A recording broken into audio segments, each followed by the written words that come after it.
बुझती हुई रोशनी, एक अनसुनी चीख। गहरी रात थी, हवा सर्द और भारी थी। ऐसा लग रहा था जैसे कोई अनहोनी दस्तक दे रही हो। गांव के किनारे बने खपरेल के पुराने घर में एक अजीब सी बेचैनी फैली हुई थी। चारों ओर सन्नाटा था, लेकिन उस घर की मिट्टी में दबी हुई दर्द की कहानियां चीख रही थी। उस रात संजना अपनी चारपाई पर बैठी हुई थी। उसकी आंखों में आंसू थे, लेकिन वह रो नहीं रही थी। शायद अब आंसू भी सूख चुके थे। तभी अंदर के कमरे से कुछ फुसफुसाहटें सुनाई दी। ये लड़की बड़ी हो रही है, इसे किसी तरह निपटा दो। हाँ, और नहीं तो क्या, ऐसे घरों में बेटियां बोझ होती हैं। ये बातें उसके अपने ही परिवार के लोग कर रहे थे। संजना के बड़े भाई राकेश और चंदन, जो शराब के नशे में धुत थे, उसकी माँ उर्मिला को लालच दे रहे थे कि संजना को किसी भी तरह शादी के लिए राजी कर लो। पर यह शादी नहीं, सौदा था। किसी बूढ़े जमींदार के लड़के से, जिसके पास संपत्ति तो थी लेकिन संस्कार नहीं। संजना की रूह कांप उठी। उसने अपने कमरे की दीवार को जोर से पकड़ लिया, मानो अगर उसने पकड़ छोड़ी तो सब कुछ बिखर जाएगा। उसके कानों में उसके पिता अशोका की आवाज गूंज रही थी, बेटा, मैं तुम्हें पढ़ा लिखा कर बड़ा आदमी बनाऊंगा। पर अब पिता नहीं थे और घर भी किसी कैद खाने से कम नहीं था। अंधेरा जो कभी खत्म नहीं हुआ। अशोका के जाने के बाद घर की हालत और बिगड़ गई। वह आदमी जिसने जिंदगी भर अपने परिवार को जोड़कर रखा, लेकिन उसकी मौत के बाद सब कुछ बिखर गया। राकेश और चंदन, जो कभी पिता की डांट से डरते थे, लेकिन अब उनकी मृत्यु के बाद ये दोनों बेलगाम हो चुके थे। शराब, जुआ और गाली गलौज उनकी दिनचर्या बन गई थी। उनकी पत्नियां डर डर कर जी रही थी, पर कहे तो किससे। उर्मिला, जो कभी इस घर की मालकिन हुआ करती थी, अब खुद इस नरक में कैद थी। पर जो भी हो, अशोका की मृत्यु के बाद राकेश और चंदन के पैसों से ही घर का भरण पोषण होता था। घर की छोटी बेटियां संजना, आरती और गरिमा हर दिन समाज के ताने सुनती। लोग हमेशा उनसे यह कहते, तुम सब लड़की हो, ज्यादा बाहर मत घुमा करो, पढ़ लिख कर क्या करोगी, शादी ही तो करनी है। इन तानों से बड़ी तकलीफ ये थी कि अब उनके अपने ही उनके खिलाफ हो गए थे। राकेश की पत्नी को हर रात झगड़ते हुए सुना जाता, लेकिन कोई पूछने वाला नहीं था। चंदन की पत्नी मायके जाने की सोचती, लेकिन मायके वाले भी उसे अपनाने से कतराते। घर अब डरावना हो गया था। एक ऐसा घर जहां हर दीवार पर दर्द की दरारें थीं। यहाँ रातें सिर्फ सिसकियों से भरी होती और दिन भूख के नाम हो जाता। संजना की आखिरी उम्मीद। एक दिन गांव में एक नया स्कूल खुला। संजना को पढ़ाई का बहुत शौक था।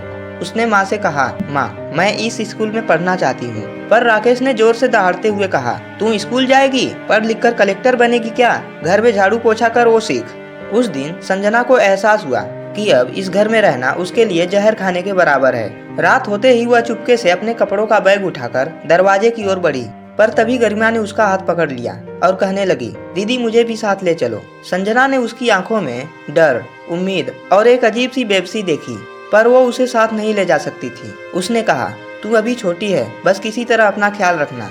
यह कहते हुए संजना ने अपना हाथ छुड़ाया और गहरे अंधेरे में अपना भविष्य उज्जवल करने निकल पड़ी। संजना के पैर थक चुके थे, लेकिन वह फिर भी नहीं रुकी। उसकी आंखों में डर था, पर मन में बस एक ही सवाल था, अब कहाँ जाऊं? गांव से बहुत दूर जब वह एक रेलवे स्टेशन पर पहुंची, तो उसे महसूस हुआ कि अब वह पूरी तरह अकेली है। उसकी जेब में सिर्फ 50 रुपए और सामने बस अनजान चेहरे थे। तभी एक ट्रेन प्लेटफार्म पर रुकी और संजना बिना कुछ सोचे समझे उस ट्रेन में चढ़ गई। संजना को जल्दी ही नींद आ गई, लेकिन जब उसकी आंख खुली तो उसने पाया कि ट्रेन एक बड़े शहर के स्टेशन पर रुकी है। संजना ने पहली बार शहर को करीब से देखा। भीड़ भाड़, चमचमाती गाड़ियां और तेज रफ्तार जिंदगी। पर यह शहर उतना सुंदर नहीं था जितना उसने किताबों में पढ़ा था। कुछ घंटों तक वह बिना किसी मंजिल के सड़कों पर इधर उधर घूमती रही। भूख से बेहोशी छाने लगी। तभी एक महिला ने उसे देखा और कहा, बेटी, कहाँ से आई हो? लेकिन संजना ने कुछ नहीं कहा। महिला ने उसे एक ढाबे में ले जाकर खाना खिलाया और फिर अपने घर ले गई। उस महिला का नाम रुखसार था। वह एक एनजीओ चलाती थी जो बेसहारा लड़कियों की मदद करता था। संजना को वहाँ रहने की जगह और काम मिल गया। अब वह सिलाई और कंप्यूटर चलाना सीखने लगी। वह हर रात सोने से पहले एक ही चीज बार बार सोचती कि अगर मैं गांव में होती तो आज शायद जिंदा भी न होती। गांव में बची हुई जिंदगियां।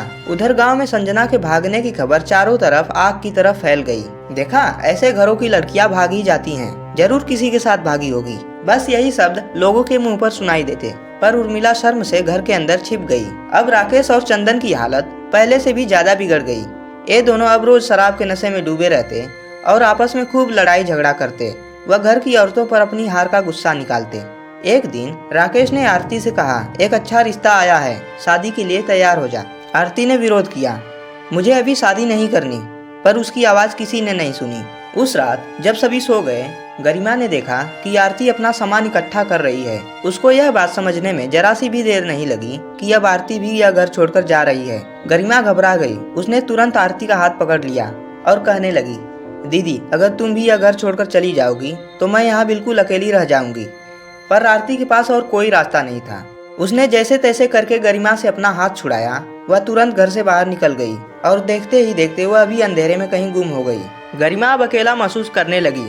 गरिमा को लाड प्यार करने वालों में उसके पिताजी व उसकी बड़ी बहनों के अलावा और कोई नहीं था। लेकिन आज इनमें से कोई भी गरिमा के पास नहीं रहा। वर्षों पहले उसके पिताजी की मृत्यु हो गई और कुछ समय बाद उसकी बहनें भी घर छोड़कर चली गई। समय बीतता गया। राकेश और चंदन की हालत इतनी बिगड़ गई कि एक दिन दोनों की आपस में लड़ाई हो गई। राकेश ने शराब के नशे में चंदन पर वार कर दिया और चंदन वहीं ढेर हो गया। अब राकेश पर हत्या का आरोप लग गया और वह जेल चला गया। अब इस घर में सिर्फ उर्मिला, गरिमा और दोनों बहुएं बची। अब इनके घर में ऐसा कोई नहीं रहा जो इनकी आर्थिक जरूरतों को पूरा कर सके। अब गरिमा के पास सिर्फ दो रास्ते थे, या तो इस घर में सड़ जाए या फिर संजना की तरह अपनी राह खुद बनाए। उधर शहर में संजना अब पूरी तरह बदल चुकी थी। उसने मेहनत करके खुद का एक सिलाई सेंटर खोल लिया था। जब उसे गांव की हालत के बारे में पता चला तो उसने एक बड़ा फैसला लिया कि अब उसे वापस जाना होगा। उसने अपनी बहन आरती को खोजा और गांव लौटी। जब ये दोनों गांव पहुंची तो सभी ने उन्हें पहचानने से इनकार कर दिया। वे दोनों पहले की डरी सहमी लड़की नहीं रही, बल्कि अब वह आत्मनिर्भर और आत्मविश्वास से भरी हुई थी। संजना ने गरिमा को गले लगाया और कहा, अब हमारी बारी है इस घर को रोशनी देने की। अब वह पुराना खपरेल का घर पहले जैसा नहीं रहा, बल्कि पहले से बेहतर हो गया। इधर आरती की शादी उसकी मर्जी से हुई और गरिमा ने फिर से अपनी पढ़ाई शुरू कर दी। वह गांव की लड़कियों को भी पढ़ाना शुरू कर दिया। उर्मिला, जो कभी बेटियों को बोझ समझती थी, अब वह चुपचाप बैठकर देख रही थी कि बेटियां भी घर चला सकती हैं। संजना, जो कभी अंधेरे से भागी थी, लेकिन आज उस घर के लिए रोशनी बन चुकी थी। इस कहानी से हमें यह सीख मिलती है कि परिस्थितियां चाहे कितनी भी कठिन क्यों न हो, इंसान अगर हार न माने तो वह अपनी तकदीर खुद लिख सकता है। बेटियों को बोझ नहीं बल्कि घर की असली रोशनी समझना चाहिए। संघर्ष से भागने की बजाय उसका डटकर सामना करना चाहिए। संजना और उसकी बहनों ने साबित कर दिया कि आत्मनिर्भरता ही सशक्तिकरण की असली पहचान है। यह कहानी हमें यह भी सिखाती है कि घर की बर्बादी बाहरी लोगों से नहीं बल्कि अपनों की गलतियों से ही होती है। लेकिन जब सही लोग हिम्मत दिखाते हैं तो अंधेरा मिटाकर एक नई शुरुआत कर सकते हैं। कृपया ध्यान दें मेरे प्रिय दर्शक, यह कहानी आपको कैसी लगी? अपने विचार कमेंट में जरूर लिखें। वीडियो के डिस्क्रिप्शन में अन्य कहानियों के लिंक दिए गए हैं, उन्हें जरूर सुनें। साथियों, अगर आपको यह कहानी पसंद आई हो तो हमारे चैनल को लाइक, शेयर और सब्सक्राइब जरूर करें। हमारी नई कहानियों को सबसे पहले सुनने के लिए घंटी वाले विकल्प पर क्लिक करके ऑल वाले विकल्प पर क्लिक करें। वीडियो में अंत तक हमारे साथ बने रहने के लिए आपका दिल से धन्यवाद। आपका समर्थन हमें और भी बेहतरीन कहानियाँ लाने की प्रेरणा देता है।